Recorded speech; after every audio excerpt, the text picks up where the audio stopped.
Hello friends, এই মুহূর্তে আবহাওয়া পরিস্থিতি আজও কিন্তু কলকাতা সহ সমগ্র দক্ষিণবঙ্গ তথা মালদা, দিনাজপুর এ সমস্ত অঞ্চলে আজও সারাদিন যাবৎ বৃষ্টি পরিস্থিতি কিন্তু বজায় থাকছে।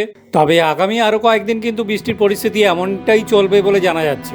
এদিকে আজ বিকাল 5টার মধ্যে কিন্তু খড়গপুরে হালকা থেকে মাঝারি ধরনের বৃষ্টিপাতের সম্ভাবনা রয়েছে। কিন্তু কথা হচ্ছে যে এরকম সারাক্ষণ বৃষ্টি আর বৃষ্টি, গ্রীষ্মকালটা পুরো বর্ষাকালে রূপান্তরিত হয়েছে। এর কারণটা কি? কারণটা হচ্ছে দীঘা, সুন্দরবন, সাগরদ্বীপ, ওদিকে উড়িষ্যা উপকূল থেকে বিশাখাপত্তনম, এই সমগ্র উপকূল অঞ্চলের কাছাকাছি বঙ্গোপসাগরে কিন্তু একটা দুর্যোগপূর্ণ আবহাওয়া পরিস্থিতি তৈরি হয়ে আছে অনেকদিন ধরে। এখানে একটি ঘূর্ণাবর্ত তৈরি হওয়ার কথা ছিল, কিন্তু এখনো পর্যন্ত সেটা তৈরি হয়নি।